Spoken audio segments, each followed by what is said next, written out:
अस्सलाम वालेकुम नाजरीन। पाकिस्तान श्रीलंका का खित्ते में दहशत गर्दी और स्मगलिंग के खिलाफ इकदाम उठाने पर इत्तफाक। वजीर आजम का $50 मिलियन की दफाई क्रेडिट लाइन की सहूलत का ऐलान। सियाहत, तिजारत और सकाफत के लिए हवाई राब्ते बढ़ाए जाएंगे। स्पोर्ट्स के लिए श्रीलंका को $52 मिलियन फराहम किए जाएंगे।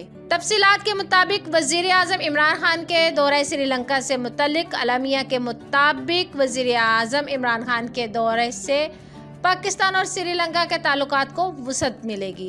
दौरे के दौरान मतद मुफाहमती याददाश्तों पर भी दस्तखत किए गए। पाकिस्तान श्रीलंका में स्पोर्ट्स के फ़रोग़ के लिए $52 मिलियन फराहम करेगा। दहशतगर्दी, सिक्योरिटी, जराइम और स्मगलिंग को रोकने के लिए मजबूत इक़दामात पर भी इत्तफाक किया गया। वज़ीर आज़म इमरान खान ने $50 मिलियन की दफाई क्रेडिट लाइन की सहूलत का ऐलान किया। सियाहत, तिजारत और सकाफत को फ़रोग़ देने के लिए हवाई राब्ते बढ़ाने की अहमियत पर भी जोर दिया गया। पाकिस्तान और श्रीलंका के दरमियान आज़ाद तिजारती मुआहदे पर भी काम करने पर इत्तफाक हो गया है। दोनों ममालिक ने बाहमी तिजारत को $1 अरब तक ले जाने के लिए अज़म का इजहार किया और 24 फरवरी को पाक श्रीलंका तिजारती और सरमायाकारी कॉन्फ्रेंस मुनक्कद करवाने का भी ऐलान किया है।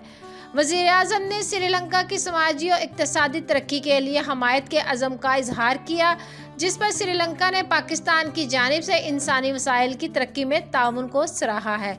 तो नाजरीन, इस वीडियो को लेकर आपकी क्या राय है? अपनी कीमती राय का इज़हार नीचे कमेंट सेक्शन में ज़रूर करिएगा। वीडियो को लाइक करने के साथ साथ हमारे चैनल को भी सब्सक्राइब कर दीजिएगा ताकि लेटेस्ट अपडेट सबसे पहले आप लोगों तक पहुँच सके।